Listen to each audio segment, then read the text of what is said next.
Gordon was resting in the siding. It was a hot day, and the express had been heavy. "I get so out of breath," he complained, "but nobody cares. They just say I'll be all right after a rest." "Get the Fat Controller to give you tanks and a bunker," suggested Thomas cheekily. "You'll feel a new engine. We tank engines never get out of breath, you know." Perhaps it was lucky for Thomas that poor Gordon hadn't the energy to reply. The men worked hard on Gordon, but they couldn't make him better. "You need new tubes, Gordon," they said. "You'll have to go to the works to have them fitted." While Gordon was being mended, Henry pulled the express. But one morning, just before Gordon was due back, Henry was ill too. "We've no spare engine except Thomas," the inspector told the Fat Controller, "but he can't pull the train on his own." "Could Percy help?" asked the Fat Controller. The inspector shook his head. "The two of them with Duck might manage," he suggested. "It's only as far as the works. They're sure to have a spare engine there." So the three tank engines were coupled together, Thomas nearest the train, Duck in the middle, and Percy at the front. Then, slowly, they started. Come on," fussed Percy importantly. We're doing it," puffed Duck. Pull harder," grumbled Thomas to the others. The heavy train drew out of the platform. The engines couldn't go as fast as Gordon, but the passengers didn't mind.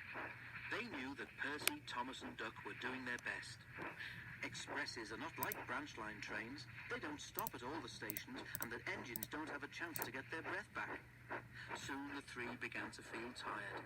They struggled valiantly up Gordon's hill, but the strain was beginning to tell. "I'm glad we didn't stick there," thought Thomas. "Gordon would never have let us hear the last of it."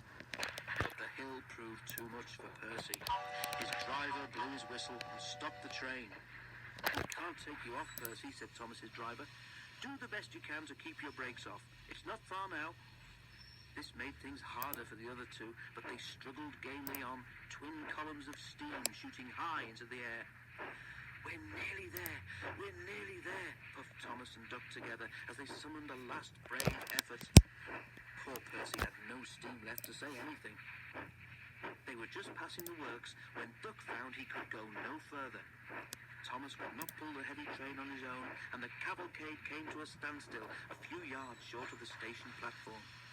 And there, standing watching from the works siding, stood Gordon. The Fat Controller, who'd been on the train, told the three engines he was proud of them. "You did very well to get so far," he said, "and now you deserve a rest." Duck, Percy and Thomas were uncoupled, and a new engine took their place. As the tank engines moved wearily away, Gordon looked at Thomas and smiled. Then he took 3 deep breaths and winked. He didn't need to say anything. Thomas knew exactly what he meant.